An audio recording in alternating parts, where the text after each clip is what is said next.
It's dropped back for Bookberger. Shoots, scores! Bookberger! The Oilers win it! An unbelievable comeback curved in this game by the Edmonton Oilers. And the captain wins it 9-15 of overtime.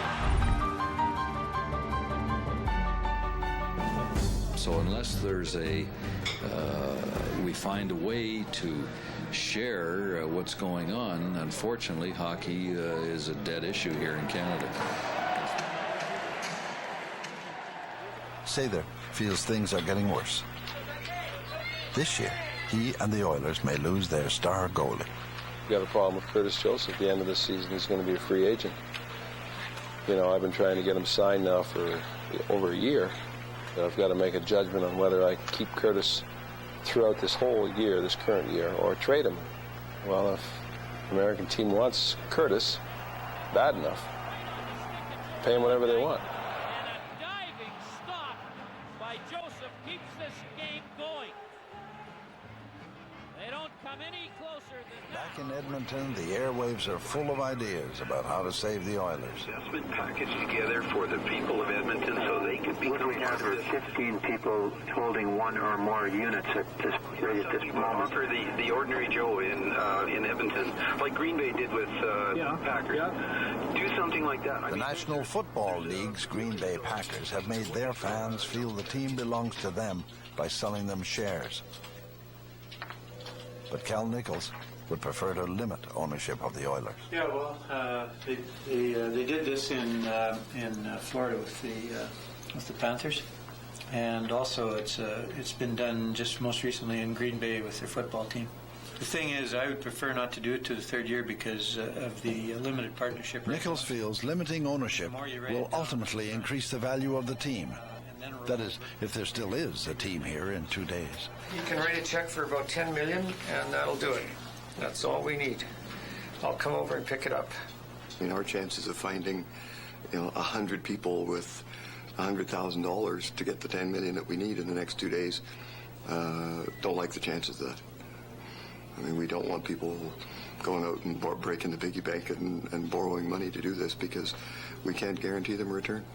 Imperial's management team wishes to advise that we decline the opportunity to participate in your proposal for the naming of Northlands Coliseum. Best of luck with your venture. Today there's bad news on the Petroleum Place front. We need money. None of the big money oil and gas boys seem interested. The equity guys in this deal that are putting their own money up have to look at this and say, I'm going to risk my money and find that the biggest corporations in Alberta aren't interested in, in commercial support. I mean, that's got to send up a red flag. You got to say, well, it's, you know what, maybe this isn't the right place for NHL hockey team. The smart money may have given up on the franchise, but Edmonton's hockey fans are doing everything they can to keep the team in town. Molson's went $1 a dozen, we went a dime. We're small. That's what we can afford this time. We will do over 2,000 dozen out of this store alone. Hopefully that will make a difference. I believe it would just be an utter shame that we lost the team.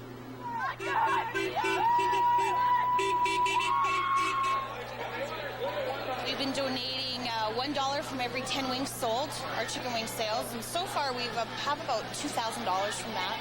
Our 1998 All-Canadian Girls calendar, we've also donated $1 from that as well to go to the Save the Oiler Fund.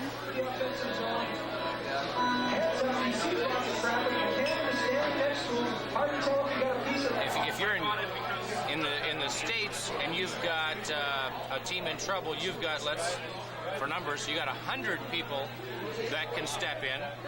Well, you're going to get somebody. In Edmonton, you got 10 people who can step in. Well, the odds aren't as good. It'll be another Canadian team gone. You don't want that. You want to keep them here. I mean, mean, the Oilers sell out every game, and they can't afford to be here.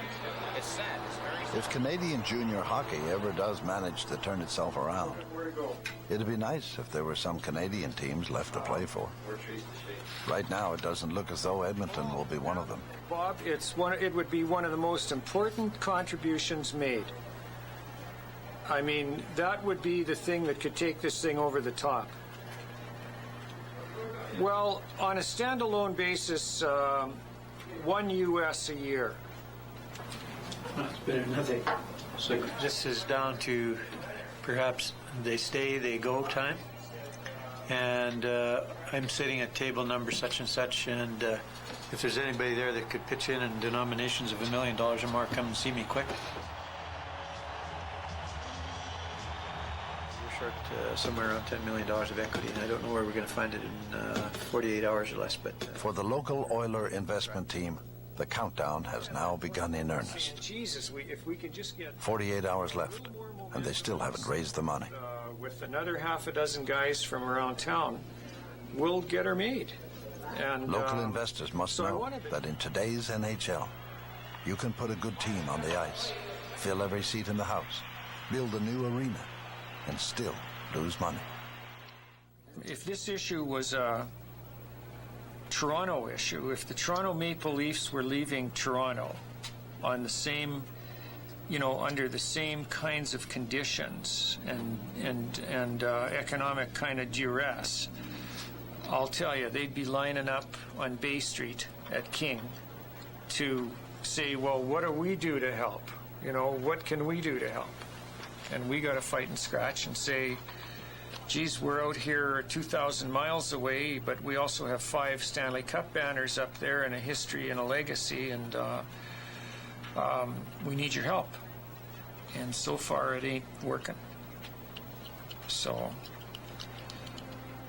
there's only one group of guys now that are going to make this call, and that's the guys that are going to be sitting around tonight till all hours, looking at each other and saying, are we going to go or not? In the end, Cal Nichols has found not 1 or 2, but 35 local investors. At a cost of $1 to $5 million each, they are prepared to make a leap of faith. what we tried to do is sell it on the basis of community first motives as opposed to for profit.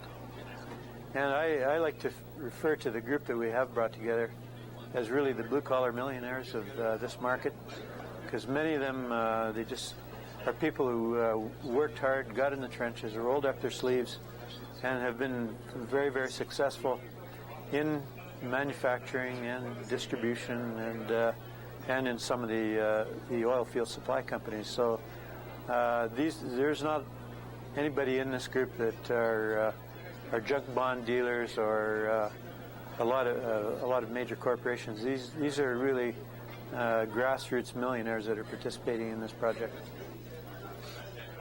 I think the plan is to keep it here forever. Small market, make it work in a small market. And I think if we can make it work here, we'll set a real precedent for Canada, for Canadian hockey. And we really, it's part of our culture and our heritage. So let's keep her here. Okay, is everybody ready? Edmonton's hockey community has been forced to choose between good business sense and its heart.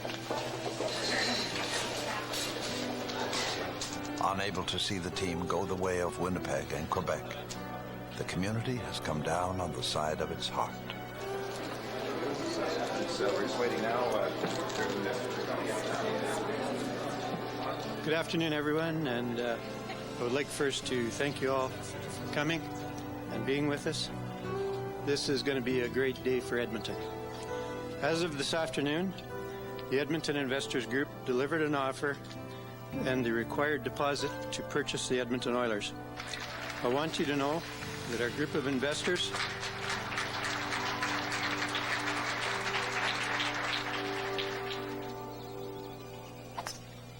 When news of the Oilers' sale to local buyers reaches Glenn Sather and Peter Pucklington in Palm Springs, California, neither seems overjoyed. It takes money to be competitive in the NHL today. They've struggled to get enough money to be able to buy the team, and now if they're going to give us enough to operate it so that we can be a major league franchise is one thing, but if it's a Band-Aid solution, then It's not going to solve itself because it'll surface again in 3 or 4 years. Maybe they know too much about what lies ahead. 30 or so. The local group of 15 or 20 people, and with a big bank loan, are going to try and keep hockey in Edmonton. I wish them Godspeed. I hope it works for them all. I do know they're going to have some losses, or they're going to have to cut their payroll to where they might disappoint the fans with a team that might not show up on the ice. So they've got a real dilemma.